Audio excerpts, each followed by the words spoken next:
Assalamualaikum warahmatullahi wabarakatuh. Perkenalkan, nama saya Nofrialdi. Saya dari jurusan Ilmu Kelautan Angkatan 2017 Universitas Sriwijaya. Indonesia merupakan negara hukum yang mana memiliki Undang-Undang Dasar 1945 sebagai payung hukum terkuatnya saat ini. Perihal AMDAL pun ketat dikaji. Setiap kebijakan mengenai pembangunan infrastruktur dan penggunaan lahan sudah dibahas dengan baik di dalam Undang-Undang Dasar 1945. Dengan banyaknya eskalasi dan ketatnya peraturan, menjadikan AMDAL sangat kokoh. Namun, masih saja ada yang melanggar. Saat ini, muncul isu-isu hangat mengenai Omnibus Law, yang mana Undang-Undang AMDAL pun kembali diatur dalam Omnibus Law tersebut, yang memudahkan bagi investor-investor asing atau pembangunan menjadi eskalasinya itu lebih singkat, dan juga tidak memikirkan fauna lingkungan. Namun, itu bukanlah bahasan saya. Yang akan kita bahas saat ini adalah mengenai dokumen-dokumen AMDAL. Baiklah, langsung saja kita bahas.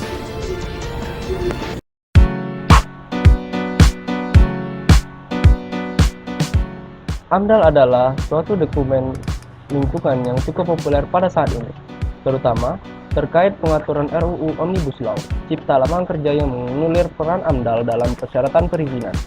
Untuk itu, perlu dipahami lebih dahulu apakah AMDAL tersebut.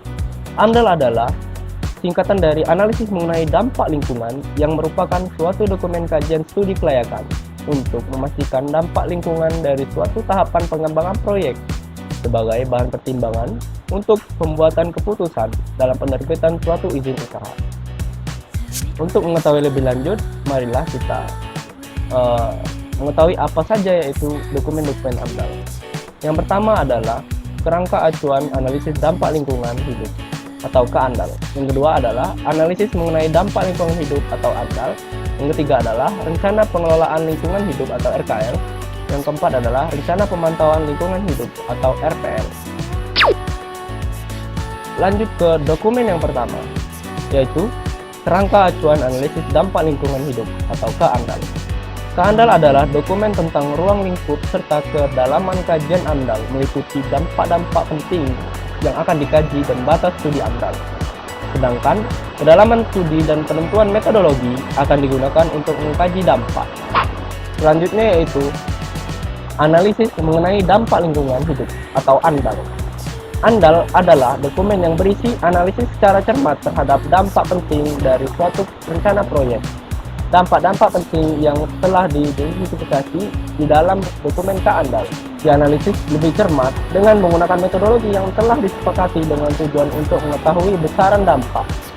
Selanjutnya, dilakukan penentuan sifat penting dampak dengan cara membandingkan besaran dampak terhadap kriteria dampak penting yang telah ditetapkan bagi pihak proyek.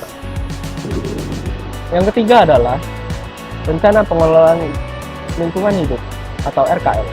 RKL adalah dokumen yang memuat upaya-upaya untuk mencegah pengendalian dan menanggulangi dampak negatif dan memaksimalkan dampak positif suatu proyek.